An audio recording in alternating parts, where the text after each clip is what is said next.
There will only ever be 21 million Bitcoin. Not $21 million worth, 21 million actual coins. Total, forever, with absolutely no exceptions written anywhere into the code. And we're already a lot closer to that final number than most people realize. More than 95% of every single Bitcoin that will ever exist has already been mined, sitting in wallets all over the world right now. So what happens to the miners, the network, and the price once that very last fraction of a coin finally gets pulled out of the digital ground, so to speak? The answer involved a slow countdown that quietly started back in 2009, a clever built-in piece of math called the halving that nobody can override, and a final ending date so far in the future it almost sounds made up. To understand the ending, you first need to understand exactly where new Bitcoin comes from in the first place, because there's no central bank, no government, and no printing press involved anywhere in this process at all. Instead, computers all over the world, called miners, compete around the clock, burning real electricity, to solve an extremely difficult math puzzle that has no real-world meaning beyond proving the work was actually done. Whoever solves that puzzle first gets to add the next block of pending transactions to Bitcoin's permanent shared ledger. And as a reward for doing that work, the network automatically creates a small number of brand new Bitcoin and hands it directly to them. A reward that exists purely to encourage miners to keep contributing computing power to the system. That's the entire mechanism in full. No new Bitcoin exists anywhere until a miner earns it by winning that competition, roughly every 10 minutes, 24 hours a day, every single day of the year without pause. Here's the part that makes the ending predictable instead of random or arbitrary. Roughly every 4 years, after a fixed number of new blocks get mined, the reward for solving that puzzle automatically cuts itself in half. This is called the halving, and it's been baked directly into Bitcoin's code since the very first day it launched, completely automatic, with no committee voting on it, no CEO deciding the timing, and no one anywhere able to change it. Back in 2009, miners earned 50 Bitcoin for every block they solved. By 2012, that dropped to 25. By 2016, it fell to 12.5. By 2020, it was down to 6.25. As of the most recent halving in 2024, it's sitting at 3.125, and it will keep cutting itself in half roughly every 4 years after that. 1.5625 next, then 0.78125 after that, and so on, getting closer and closer to zero, without ever quite reaching it cleanly, all the way until the very last fraction of a coin is finally mined, somewhere around the year 2140. This raises an obvious question worth actually sitting with for a moment. Why design a currency with a hard ceiling at all, instead of letting it grow indefinitely like everything else?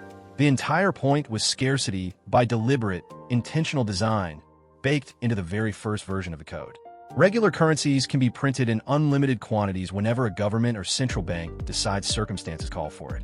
And that's part of how inflation quietly erodes the purchasing power of cash sitting in a bank account year after year, even when the number on the screen never goes down.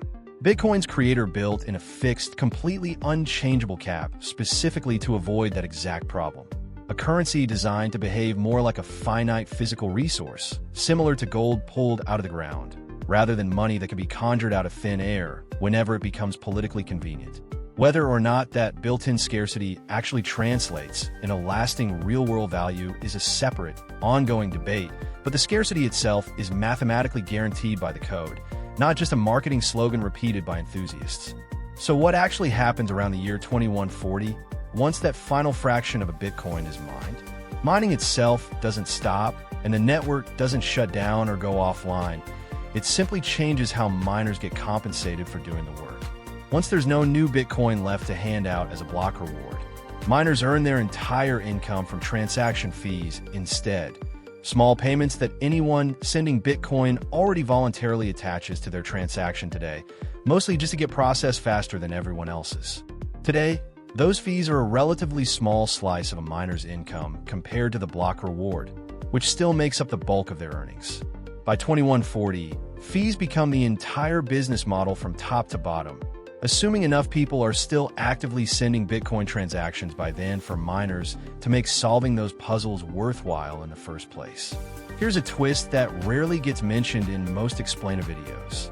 The real, usable supply of Bitcoin is already smaller than 21 million today, and it always will be, no matter how the math plays out on paper.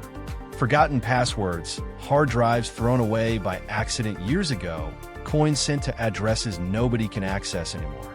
Researchers and blockchain analysts estimate somewhere between 3 and 4 million Bitcoin have been permanently lost this way since 2009, gone for good, with absolutely no way to recover them, ever.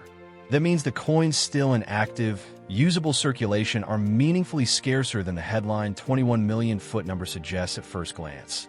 And that lost coin count will most likely only keep growing over the next 100+ years, as more old wallets get forgotten, misplaced, or simply abandoned by people who've long since lost interest. Realistically, the year 2140 is so far away, well over a century from now, that it's more of a fascinating thought experiment than something that should actually drive any financial decision you make today. What actually matters right now, in 2026, is that the halving cycles happening every 4 years are already squeezing new supply dramatically, well over a century before the absolute final coin ever gets mined. Whatever you personally believe about Bitcoin as an investment, and reasonable people disagree on that quite a bit, the scarcity itself isn't some distant future promise resting on faith. It's a mathematical fact that's already actively unfolding right now, block by block, whether anyone's paying attention to it or not. 21 million coins, a built-in countdown nobody can override, and an ending date over a century away.